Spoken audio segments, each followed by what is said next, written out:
बातें इसके बारे में। जो जय था हिरण्यकश्यप, इसका छोटा भाई था हिरण्याक्ष, जिसका भगवान से आशीर्वाद था कि इसको मनुष्य, गंधर्व, किन्नर, पक्षी किसी से मृत्यु नहीं होगी। तो इसने खुद को अमर, अजय मान लिया था, अमर मान लिया था। इसने पृथ्वी को उत्पात मचा दिया था और पृथ्वी को रसातल में चला गया था। और यहाँ तो उसी समय भगवान विष्णु ने बराह अवतार लेकर के आए, बराह अवतार में सूअर का रूप धारण किए थे और पृथ्वी को रसातल से ऊपर लेकर आए, पृथ्वी को बचाए और इसकी हत्या की है। तो हिरण्याक्ष को बड़ा गुस्सा आया, इसने और कठोर तपस्या किया, घोर तपस्या करके भगवान को प्रसन्न किया और बहुत वरदान पा लिया। न दिन में मरेगा, न रात में मरेगा, न घर के बाहर मरेगा, न घर के अंदर मरेगा, न मनुष्य से मरेगा, न भगवान से मरेगा। तो इसको मारने के लिए भगवान ने नरसिम्हा अवतार लिया था। इन्हीं का जब ये अपने आप को इतना शक्तियां पा लिया, खुद को बहुत बलवान समझने लगा, खुद को भगवान से तुलना करने लगा। और ये हिरण्याक्ष बोला कि पृथ्वी पर कोई भी पूजा मेरे करेगा, भगवान विष्णु का नहीं करेगा। भगवान विष्णु से जलन करने लगा, क्योंकि भगवान विष्णु ने इसके छोटे भाई को हत्या कर दिए थे। इनकी पत्नी, हिरण्यकश्यप की पत्नी का नाम था कयाधु।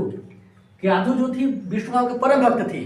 तो इनका एक संतान हुआ जिसका नाम था भक्त प्रहलाद। इन्हीं के नाम पे होली मनाई जाती है। जो होली है प्रहलाद जी का उत्सव है। तो प्रहलाद जी जो थे, इनके अंदर कयाधु जी के पुत्र होने के कारण प्रहलाद जी के अंदर विष्णु की भक्ति बचपन से ही आ गई थी। तो ये चूंकि हिरण्यकश्यप प्रहलाद से बहुत जलन करता था, द्वेष करता था, और ये सोचा कि प्रहलाद की मैं हत्या कर दूं, क्योंकि मेरे बेटा ही मेरा बात नहीं माना है तो जनता क्या मानेगी, मेरे पब्लिक क्यों मानेगी। तो इसने प्रहलाद को मारने का बहुत प्रयास किया, वो किसी भी प्रयास में सफल नहीं हुआ।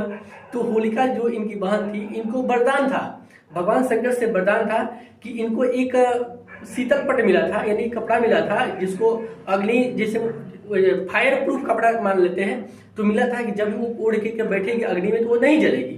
तो बोली कि भैया आप बहुत परेशान हैं, कारण क्या है। तो बताया कि इस प्रहलाद को बहुत मारने का प्रयास कर रहा हूँ, मर ही नहीं रहा है।